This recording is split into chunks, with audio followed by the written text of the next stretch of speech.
Hello and welcome to Thursday's Zoom. I hope you guys are having a good week and you're enjoying your sim charting. It's really funny because if you guys have been in Zoom with me, you know that I talk to students for a few minutes before we start, and then I get on a push record and say, hello, welcome to welcome to lecture. It's really funny, but you know, we have to have a starting place. So let's see, what do we need to talk about? Announcements. There's not a whole lot of announcements, except that next Wednesday is the last day of the module. And next Wednesday, we'll have chapter 5, 6, and 7 tests. New students, you are not required to take any tests. Hang on just a minute. I think my student that needs to get on is texting me right now. She just texted me a bunch of question marks. Maybe she did that, you know, call that butt dial or something. Let's see if she texts back. But anyway, I'll keep on moving. So 5, 6, and 7, you guys do not have to take the exams. If you want to take the exams, you're more than welcome to try. If you get a B or if you got below a B, I'm going to drop it anyway. If you get a B or above, I'll keep it, and you don't have to worry about taking it again. So you guys, let's wait to see who is coming on. I have a question. Sure. I don't see exam 5, 6, and 7. Because I haven't turned them on yet. They won't get turned on until I'll probably turn it on Friday. But I'm talking, you know, next week. This week there is no exam. Okay, I thought I was like, okay, I didn't see 5. No, I haven't turned it on yet. Hi, Michaela. Recording in progress.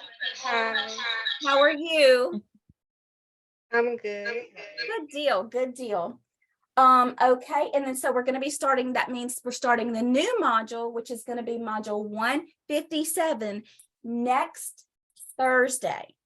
Now, I do have an intro video that you will see on Wednesday before we start. That's going to say, okay, new students, when you go to your e-learning, you're going to, you know, where it says my courses, it's going to show up 157 there.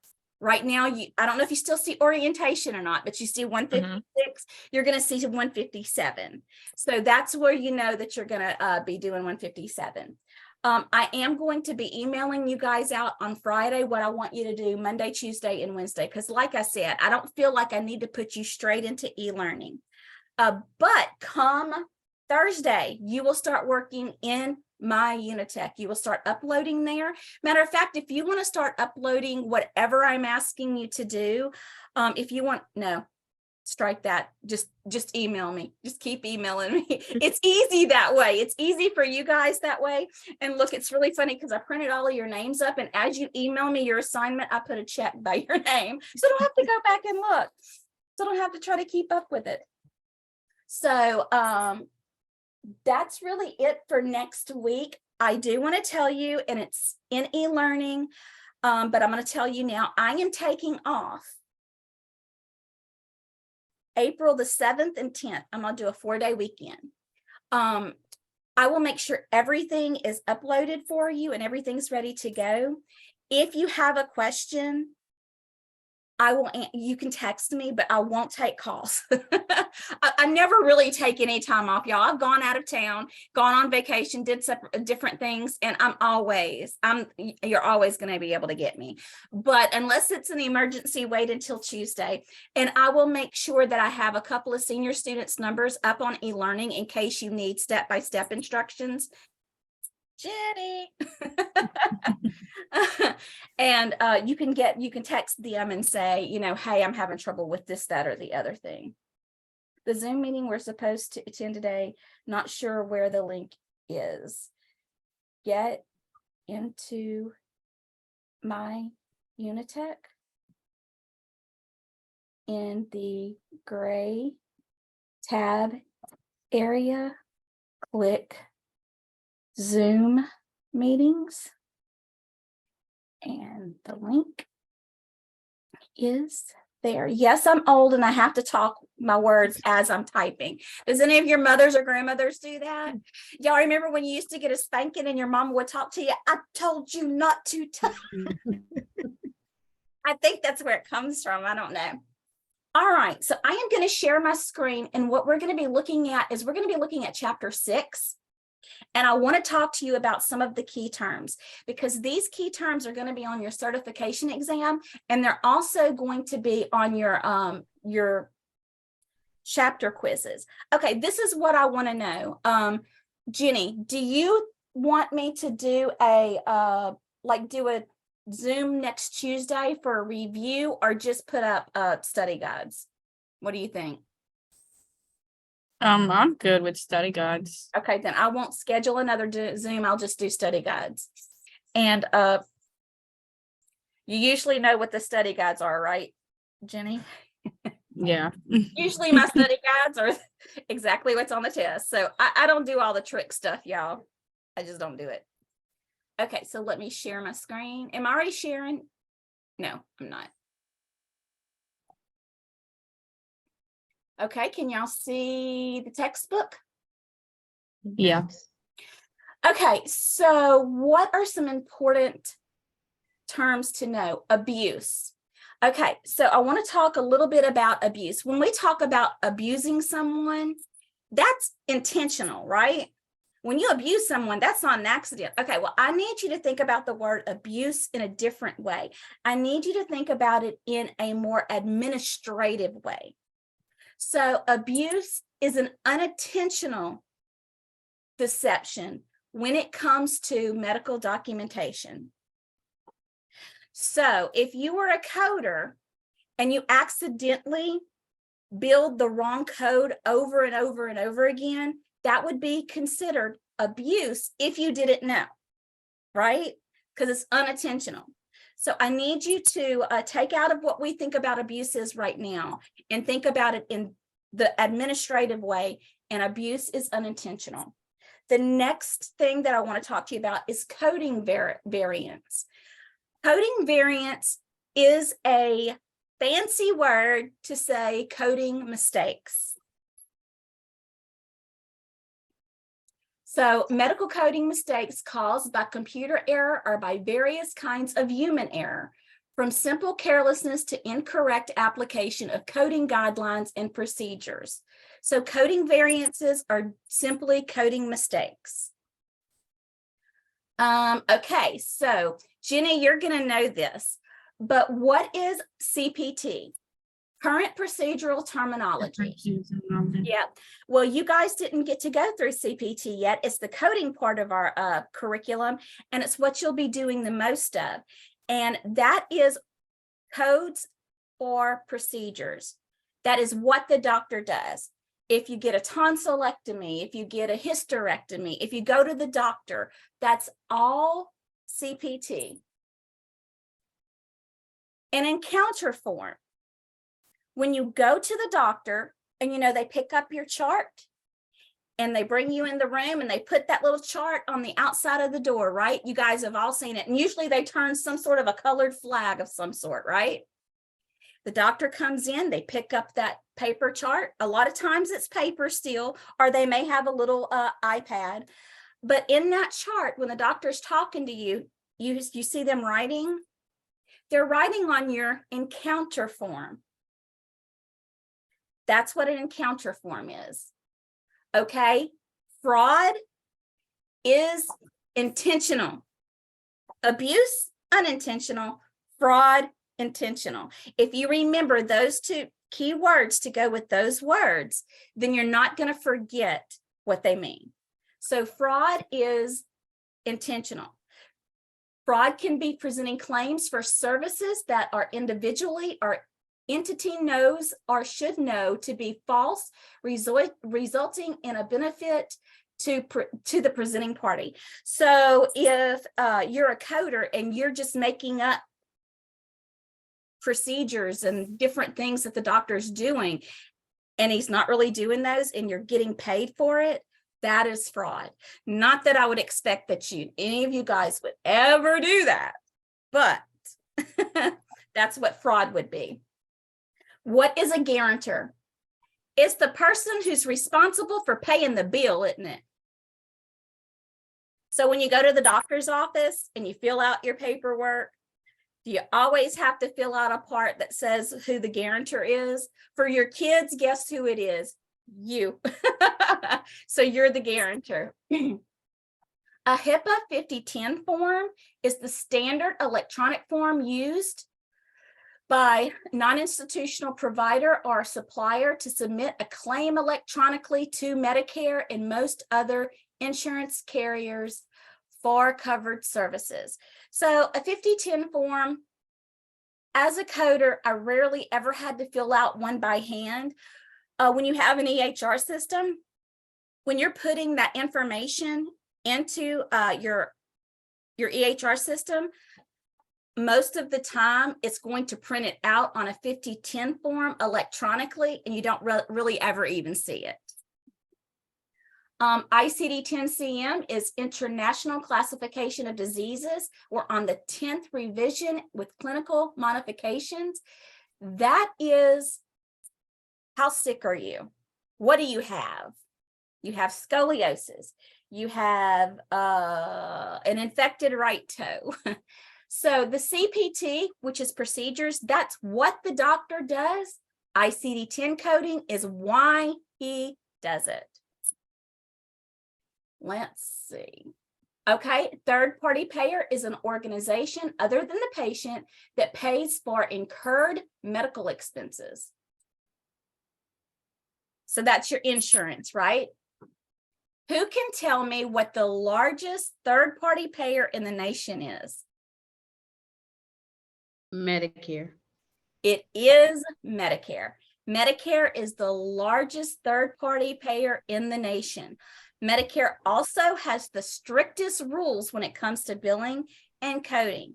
When you get your on-the-job training or as you matriculate through the program, you're going to learn some Medicare rules for coding and billing. If you stick to those rules, no matter who you're billing, whether it be Blue Cross Blue Shield, Humana, United Healthcare, if you stick to Medicare rules always, your claims are always going to be paid because Medicare is the most strict. Okay, the next thing that I want to go over, and you guys know this is chapter 6. So I want to talk about the revenue cycle. So the revenue cycle is the cycle that we go through to get paid. So what's the first thing that happens in a revenue cycle? Well, unless you have a customer, you have no revenue, right? So when the patient calls, your patient is your customer. They're the reason why you get paid. So when I talk about customer service, we're not talking about Walmart or Burger King or Stage or JCPenney. We're talking about your healthcare facility because you're still getting paid. That is your customer. Okay, so the first thing that's going to happen is the patient's going to call. Hello, Makira. I want to make an appointment to see Dr. Jones. So the very first thing that you're doing is you're making an appointment, right? So if you're playing in your sim charting, what's usually the first thing you have to do is you have to make that appointment. The next thing that happens is the patient comes into the office. They get their encounter form. The doctor fills out their encounter form. They check out, they leave. What happens after that? Well, then it goes to a biller. That biller is then going to capture the charges and they're going to submit the claim. Submitting the claim just simply means it's going to send it out to Blue Cross Blue Shield, Medicare, United Healthcare, whoever the third-party payer is. For me, it'd be Blue Cross Blue Shield. For my daughter, it would be United Healthcare. For my son with diabetes, it's Healthy Blue because he is on Medicaid. So you see how it's third-party payer, but it's different third-party payers. That system knows where it needs to send the bill, what insurance. Once you got your claim sent off and it's clean and everything's good, what are they going to do? They're going to send the payment, and the payment poster will post the payment. What happens if they don't pay the claim? You'll reach out to see if there's an error. Well, you're going to get an EOB. And that's where it's going to have your payment and everything on it. And it's going to tell you, I'm not paying Mrs. Jones' bill because she came to see the cardiologist and the diagnosis was an infected toe. The two don't match, right? So it could just be that somebody inverted the numbers. There is a mistake on the claim. So that would be your follow-up. You're going to have your EOB. You call your insurance company if you need to. You're following up with the third-party payer. You figured out the problem, you fix it, and you resubmit the claim. Okay. So we talked about the process of rejecting and then sending the claim off again. Now, what happens if no matter what you do, the insurance doesn't pay? They don't want to pay no matter what. Doesn't make any sense. Why? Then you have an appeals process. And that's a little bit different for every specialty. So you can appeal. And a lot of times on appeal, you would just send lots of documentation. You would send medical records, doctor's notes, anything that you could possibly think of that would tie into that particular claim. You would just send it to the insurance company with an appeal letter. And usually that's a template that's at your office. That is the revenue cycle. Did that make sense? Yes. Does anybody have any questions about the revenue cycle? No? Okay. Now, let's see. Now I'm just scrolling through the chapter. Jenny, have I ever done this since you've been here where I've just talked about stuff in the chapter? Never. I usually have a slideshow, but there's not enough information to even do a slideshow today. Okay, so your critical thinking exercise 6.2, I believe, is what you have. No, you have 6.5. We're going to talk about critical thinking question 6.2 though. What factors do you think are most responsible for coding variances, coding mistakes? So what do you think are some factors? What do you think is the most common reasons for coding mistakes? Even though you haven't been in coding, just kind of think about it. Say What not about code. code? Oh, Markira, you go first because yours lit up first. Like codes being similar to each other and you're not sure which ones to choose. That's a great answer. Jenny, what about you? I'd say like not double checking, not going to the index and not checking, just looking up the code. And then it not being the right code. That's wonderful. That's great. Jennifer, do you have an idea of something? And it's okay if you don't. Do not feel. No, I don't have a clue yet. Okay, and that's perfectly fine. Michaela, how about you? Maybe putting in the code wrong, like not reading it right. Yeah, transposing the numbers. Possibly, doing like we talked about. Human error is the most common reason for claims to be denied. So we cannot take human error out of things 100% of the time. It's just no way to do it because none of us are perfect, right? So we're going to have human error, but when that claim comes back after being rejected, you have to look at it with fresh eyes. And I'm just going to tell you a little bit of a story. When I was a coder, I billed out to Medicare. I took care of all of Medicare EOBs and denials. So they were the easiest because Medicare only denies for a very few things. And they kept, y'all, I could not figure out why they kept denying this claim. When I tell you, I went over it. My biller went over it. I even had an extra set of eyes went over it. And I called Medicare. Let me tell you something. If Medicare denies and you call and ask them a question, they're going to be like, you figure it out. You don't figure it out, we don't got to pay. That's how much help Medicare is. So I got no help there. Finally, I just it took me a week and I was just like so outdone with it because when I tell you, it was just the simplest thing. This was a male patient and in the demographics, we had marked female. I didn't, the office did. But out of all of that searching and looking and in the coding manual and looking at the medical records, I was making it had to be something complicated, right? No. Look at the easy stuff first. Date of birth, sex, address, insurance number. Go to the easy stuff first, then hit the hard stuff, because 9 times out of 10 is something as simple as just basic information. Do y'all want to know how stupid I felt? And my boss had been involved. My boss didn't even see it. I had to go in and say, I figured it out. She was like, you're kidding. What was wrong with the code? I'm like, nothing. We had the patient marked as female and it was male or male. I can't remember which way. And she was like, are you kidding? Like the whole office, like 10 coders, 12 billers were all involved. And nobody caught it because we were so hyper-focused on it being complicated. And it simply was not. Oh, here comes Erin. Bless her heart. It's taken her this long to, she texted me. So did all of that make sense? Yeah. Yes. Hello? Oh, you need to unmute yourself.